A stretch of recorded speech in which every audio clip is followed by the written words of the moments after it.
क्या बोलोगी, क्या बोलोगी?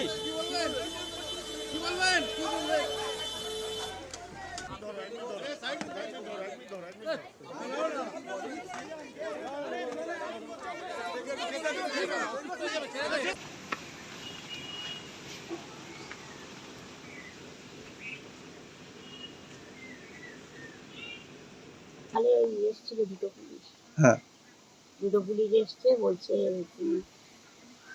প্রবাস মন্ডলের মা, আমি সবে উঠেছি, ঘর খুলেছি, তা বলছে আপনার তো ছেলে মারা গেছে, তা হাসপাতালে যাবেন, তাহলে আমাদের সঙ্গে চলুন, দেখতে পাবেন। তা যে আমার যাওয়ার ক্ষমতা নেই, আমি যেতে পারবো না।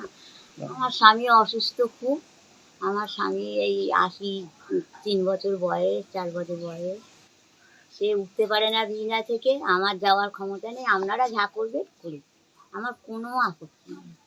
এই যে আপনার ছেলে মারা গেছে বা গুলিতে পুলিশের, কি বলবেন? কি বলবো, যেরকম কর্ম করেছে সে সেরকম সাজা পেয়ে, আচ্ছা, আর আমার কিছু তো বলার নেই।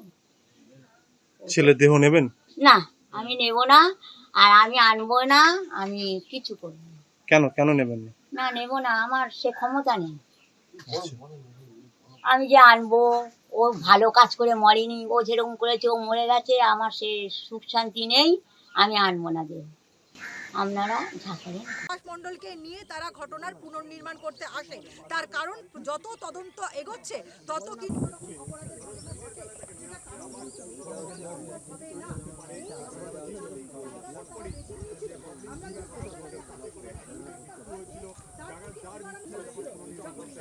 তারপরে এখানে কিন্তু তাকে সেই জায়গায় পুলিশ পাল্টা গুলি চালিয়ে তাকে কিন্তু এখানে গুলিবিদ্ধ হয়ে পড়ে।